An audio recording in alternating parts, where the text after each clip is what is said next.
This video is going to be a film study look at Natrone Brooks, a 24-year-old corner for the Atlanta Falcons who played an incredible game against the Ravens on Saturday in week 2 of the preseason. My guess is he's probably battling to try to make the roster. I was able to listen to the Falcons broadcast during the game because of the stream that I was watching. So I heard their announcers talk about how he played and talk about the situation that he was in. He got 48 snaps out of the 57 defensive plays that the Falcons faced against the Ravens. They held out a ton of players, just like the Ravens did. For those of you that don't know, I'm a Ravens content creator, but when you watch the game live, it was impossible not to recognize the talent, the attitude that the guy plays with, high-level energy, great tackler out in space. We have to understand and recognize that some of the film we're going to watch here in a moment is against third-string guys or even players trying to make a practice squad. But Brooks was a monster against the run, filling outside, coming downhill, especially on perimeter pass plays, bubble screens. Also, he was willing to fit inside C-gap a couple of times as well. Showed very good coverage skills, if you ask me, matching up against what I consider to be some quality receivers for the Ravens. Tylan Wallace, who will make the roster, probably be their fourth-ranked receiver at the beginning of the season. Anthony Miller, who's a really good possession receiver, if you ask me. Keith Kirkwood and Dayton Wade, who, of course, had the 56-yard touchdown on the other side of the field opposite of Natrone Brooks. He finished with 13 tackles, I think 7 or 8 solos, 1 forced fumble, even had a decent punt return. Let's get to the film here. Got it in order of appearance, meaning by possession. So this is first possession. Brooks is up top. It's a 2nd and 8, and it's going to be a completed pass. I think the Falcons kind of overplay this, either with the inside linebacker or the outside linebacker. Nonetheless, Kirkwood beats Brooks pretty clean to the inside up here. Josh Johnson looking that way immediately, and you can see that the inside linebacker and outside linebacker have both went with the tight end, leaving that a little bit deeper slant wide open for Kirkwood, who's having a really nice preseason for the Ravens. Early on to this point, I had knew nothing about Brooks, had taken no notice of him. Coming up downhill, making tackles. This is the second possession. It's going to be the Falcons did this all game long with their outside linebacker D ends and inside linebackers. They would wrong arm essentially with the defensive end, and then that would allow someone, either an inside linebacker or a strong safety, to gap exchange it or scrape over the top and then cause problems. In this case, 36, the line that I drew didn't actually take that, but you'll see it on some of the other run plays. The defensive end, 91, does a great job stuffing, I think that's 35, supposed to be on a kick-out block. And then Brooks coming in, just laying a shot on Owen Wright. Limits him to a 3 or 4 yard gain. Still the second possession. Brooks is up top, right-hand side of the defense. You're going to get a stack release here. He's going to end up playing man on Kirkwood. The target doesn't come to him, but when I do my film study videos, I try to show plays when a player is not targeted to illustrate good coverage or bad. In this case, Brooks is pretty much doing almost everything right in this game. There's the one rep that Kirkwood beat him on early, and then a contested nice catch by Dayton Wade later on that I'll show you as well. Third possession. It's going to be a run concept. It's going to bounce to the outside. 12 personnel, 21 personnel, whatever you want to call it. And 35, Brooks is the guy who fits in late. I think it's Abernathy, strong safety, who rolls up to the trip side. You got 2 tight ends and 1 receiver to the top side of the screen for us. And then Brooks, once he sees run, is going to fill now. And he's a finisher. He's not at least from the game that I saw. I have no film of him. Don't know anything about him other than he played at Southern Miss. After going a JUCO route out of high school, he's a finisher. He likes to hit. You've seen it twice already, just in the first 4 plays that I've shown you. He gets credit for the tackle there, along with Abernathy, who obviously made first contact. Still third possession. Again, he's up at the top side of the screen. Ravens have gained a first down on this possession. He's got eyes on the quarterback immediately. As soon as Josh Johnson sets up to throw there, gets ready to pull the pin on the grenade, you can see Brooks is ready to break on it, and he does. Tackles Anthony Miller, who's a solid receiver the Ravens brought in, I think, about 2 weeks ago. He's made an impression in camp. I think he had 3 catches on 3 targets, albeit for only about 18 yards in this preseason game. Brooks is a solid tackler, great recognition. I would say really good burst. I guess the knock on him, or the relative weakness, would be he's 5'11", 175, 180, somewhere in that range. The guy can play. whether he's a guy that gets on the field this year for the Falcons or not. If you have talent on your roster that is your fourth, fifth, or maybe even sixth best corner, I don't mean to be disrespectful towards him, but when the Falcons broadcast showed their DB depth, their secondary depth, there was a bunch of good players in front of him, obviously. Third possession still, we flipped to the second quarter. He's not going to be targeted. He's up top again, and he's up against Tylan Wallace. I think Wallace has obviously given himself space. Nonetheless, Josh Johnson chooses to go to the other side to Kirkwood. Brooks, Wallace, dual deep out routes. Wallace, I think, is open and available here. Kirkwood wins. This is a great throw and catch along the sideline. Seemed like the Ravens were going after, I think it's 43. He's also the guy that Dayton Wade beat for the touchdown. But you can see there's considerable separation up there between Wallace and Brooks on the deep out. Fourth possession here. He's actually not on the field. This is Wallace up top against, I believe it's Cooper. I don't know all of the players' names on the Falcons roster, so forgive me for that. But he's not. That's the key point here that I'm showing you is Brooks is not on the field. Initially, I thought Brooks was the guy covering Wallace up to the top side of the screen on that kind of late dig route, right to left. He's not on the field. Is on the field here back on the fifth possession, so I think they were rotating possessions to some degree, and it's going to be a deep comeback to Dayton Wade on a 1st and 10.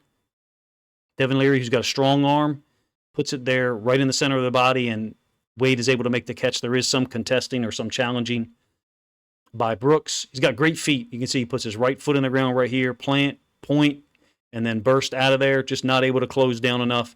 Dayton Wade's having a nice preseason. He's an undrafted free agent as well, who's made an impression in Ravens camp.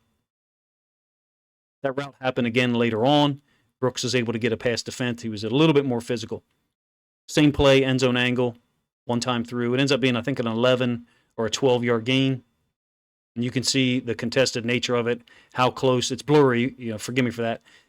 But you can see how closely Brooks ended up closing down on Wade. Still fifth possession.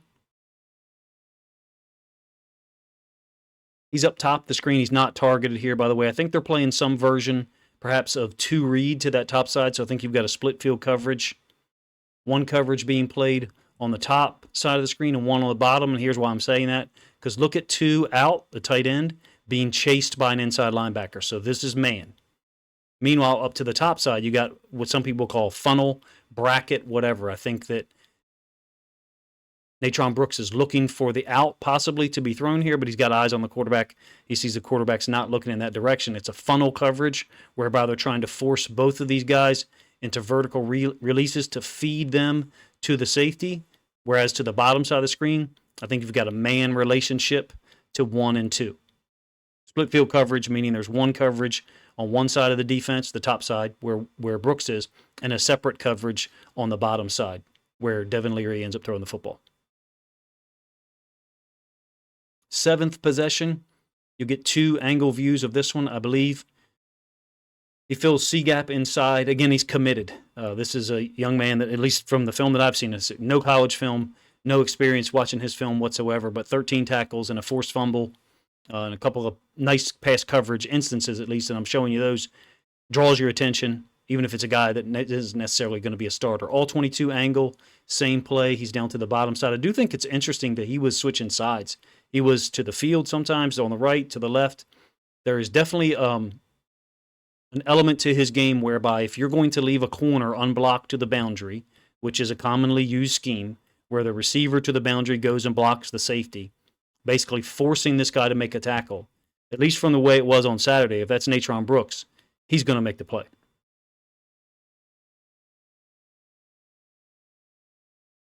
Seventh possession again.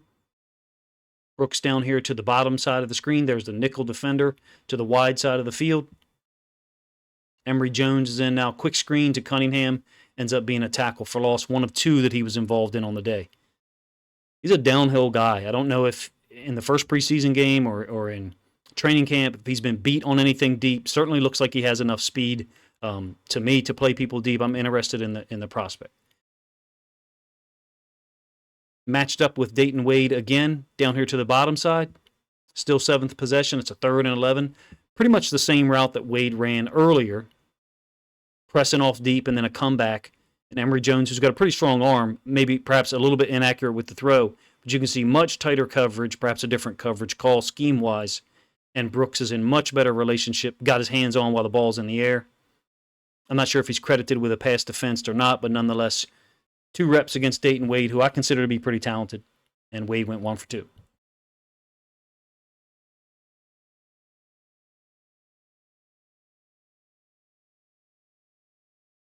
Really quick read down here to the bottom side of the screen. You're going to see his ability to burst, come downhill, make tackles, particularly to the boundary. Snag smash, one of the Ravens' favorite concepts when they put 3 to the boundary. So what I mean by 3 to the boundary is the running back, the tight end, and the receiver to the boundary, the short side.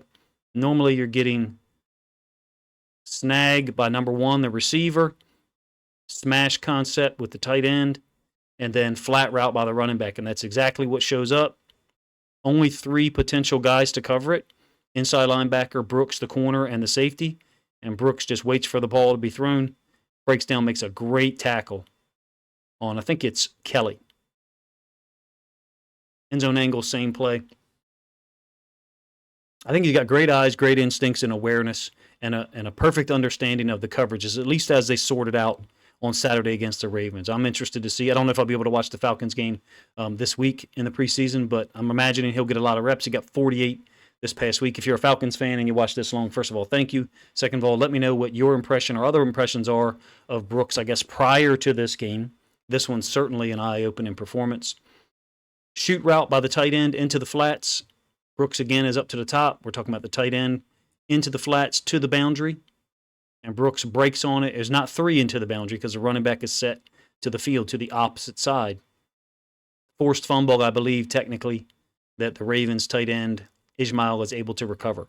You guys have to let me know if you're as impressed as a Ravens fan. I try to, when we play a team in the preseason or the regular season, in fact, if someone plays a spectacular game like this, particularly an unheralded, unknown guy who, according to the broadcast that I watched Saturday, is lower down on the depth chart and just trying to fight to make the team.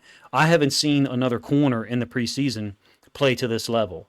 I'm not saying he's the best corner that I've seen so far, but he's the guy who had the most impact. 13 tackles, 7 or 8 of them solo, 1 forced fumble. Probably should have been credited with a pass defense on that second matchup against Dayton Wade, who again is the guy who beat number 43 on the stutter go on the left side for a 56-yard, 57-yard touchdown, something like that.